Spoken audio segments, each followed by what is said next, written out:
विशाल शर्मा हूँ। मैं पीजीआई चंडीगढ़ के गैस्ट्रोएंटरोलॉजी विभाग में एडिशनल प्रोफेसर हूँ। मैं आपको आईबीडी के बारे में अवगत कराना चाहता हूँ। इन्फ्लेमेटरी बाउल डिजीज़ आंत की एक ऐसी बीमारी है जो भारत में लगातार बढ़ रही है। इस बीमारी में इसका कारण तो पूरी तरह से क्लियर नहीं है, लेकिन इसमें आमतौर पे हमारी बड़ी या छोटी आंत के अंदर अल्सर बन जाते हैं और इन्फ्लेमेटरी चेंजेस आ जाते हैं। अगर ये बीमारी बहुत लंबे समय तक चलती रहे तो धीरे धीरे बॉवल को डैमेज करती है, उसको हताहत करती है और उसमें सिकुड़न यानी स्ट्रक्चर्स, फिस्टुला यानी गलत किस्म के रास्ते और कैंसर होने का भी रिस्क हो जाता है। इन्फ्लेमेटरी बाउल आमतौर पर दो किस्म की होती है। एक अल्सरेटिव कोलाइटिस जो कि उत्तरी भारत में ज़्यादा पाई जाती है। इसमें हमारी बड़ी आंत में सोजिश होती है और आमतौर पे मरीजों को खूनी दस्त लगते हैं, बार बार लैट्रिन आती है, वो लैट्रिन रोक नहीं पाते हैं। दूसरी किस्म क्रॉन्स डिजीज़ होती है जो बड़ी या छोटी आंत दोनों में हो सकती है। दक्षिण भारत में क्रॉन्स डिजीज़ थोड़ी ज़्यादा मात्रा में पाई जाती है। क्रॉन्स डिजीज़ में आमतौर पे मरीजों को पेट में दर्द, पेट में रुकावट या दस्त लगते हैं, हालांकि खूनी दस्त थोड़ा कम लगते हैं। ये दोनों बीमारियां भारत में बढ़ रही हैं। हालांकि इसका पक्का कारण तो ज्ञात नहीं है कि इसके नंबर क्यों बढ़ रहे हैं, लेकिन अनुमान लगाया जाता है कि हमारे खान पान में जो परिवर्तन हुआ है, हमारी जीवन शैली का जो पाश्चात्यकरण हुआ है, हमारे खान पान में जो उच्च वसा, उच्च शक्कर और अल्ट्रा प्रोसेस्ड फूड यानी जो इंडस्ट्रियली प्रोड्यूस्ड खाना है, उसकी मात्रा बढ़ने के कारण इसकी संख्या बढ़ रही है। साथ ही साथ हमारी फिज़िकल एक्टिविटी कम हुई है। हमारा जो हम वेजिटेबल्स और फ्रूट्स जो ज़्यादा लेते थे वो भी हमारे खान पान में कम हो गया है और ये सारी चीज़ें मिलकर आईबीडी की संख्या को लगातार बढ़ा रही हैं।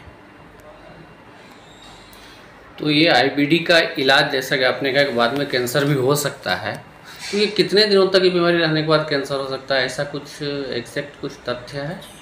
तो अगर देखा जाए तो कैंसर का रिस्क 8 से 10 साल की बीमारी के बाद शुरू होता है, लेकिन ये भी देखा गया है कि जिन व्यक्तियों की आईबीडी की बीमारी कंट्रोल में रहती है, यानी वो लगातार दवाई लेते हैं और जो आंत का इन्फ्लेमेशन है वो कंट्रोल में रहता है, तो कैंसर का रिस्क ना के बराबर हो जाता है। लेकिन जिन मरीजों में बीमारी बदस्तूर चलती रहती है और चाहे कोई भी कारण रहे, इन्फ्लेमेशन कंट्रोल नहीं होती है, दवा नहीं ली जाती है, उनमें कैंसर का रिस्क काफ़ी ज़्यादा हो जाता है। तो इसका पूर्ण रूप में इलाज संभव नहीं है? इसका जो कहते हैं क्योर संभव नहीं है। जैसे कि हमें और भी क्रॉनिक डिजीज़ के बारे में पता है, जैसे शुगर है या ब्लड प्रेशर है, कि दवा से ये कंट्रोल हो जाती हैं लेकिन समाप्त नहीं होती हैं। उसी प्रकार आईबीडी के लिए बहुत सारी दवाएं उपलब्ध हैं और उनसे लगभग सभी मरीजों में ये कंट्रोल हो जाती है, लेकिन ये जड़ से समाप्त नहीं होती है और जीवन भर कुछ ना कुछ दवाई तो लेनी पड़ती है। तो सर, जैसा आपने कहा कैंसर भी हो सकता है, तो इसमें क्या सर्जरी नहीं है, इसका कोई विकल्प? जैसे अल्सरेटिव कोलाइटिस में सर्जरी में पूरी बड़ी आंत निकाली जा सकती है और छोटी आंत से मलाशय बनाया जा सकता है, जिसको कि पाउच कहा जाता है। लेकिन वो पाउच ऐसा काम कभी नहीं कर पाता जैसा ईश्वर का बनाया हुआ मलाशय है, और इस सर्जरी के बाद अक्सर 6 से 8 बार दस्त नॉर्मली ही आते हैं। हालांकि कैंसर का रिस्क लगभग समाप्त हो जाता है। क्योंकि इस सर्जरी के बाद भी जीवन पूरी तरह जिसे कहें नॉर्मल नहीं होता है, तो हम सर्जरी उन्हीं में कराते हैं जिनमें दवाई से बीमारी कंट्रोल में नहीं होती है। अब जहाँ तक क्रॉन्स डिजीज़ का सवाल है, अगर वहाँ पर कोई स्ट्रक्चर बन जाए या फिस्टुला बन जाए तो उनके इलाज के लिए सर्जरी की आवश्यकता पड़ती है, लेकिन सर्जरी के बाद भी बीमारी दोबारा आ जाती है, जिसको पोस्ट ऑपरेटिव क्रॉन्स डिजीज़ कहा जाता है।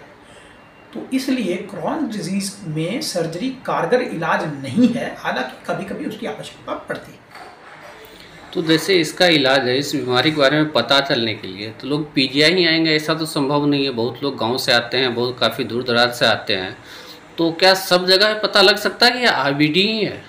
देखिए, इसमें कम से कम ऐसी जगह तो होनी चाहिए जहाँ कोलोनोस्कोपी की सुविधा उपलब्ध हो, ताकि जिन व्यक्तियों को खूनी दस्त लग रहे हैं, लगातार 4 महीने से अधिक दस्त लग रहे हैं, पेट में बार बार दर्द हो रहा है, पेट में रुकावट पड़ रही है, वजन कम हो रहा है, साथ में दस्त हैं, तो इन मरीजों को अपनी जांच तो करानी चाहिए। और आम तौर पे हमें इसके लिए कोलोनोस्कोपी यानी लैट्रिन के रास्ते से दूरबीन की जांच करनी पड़ती है।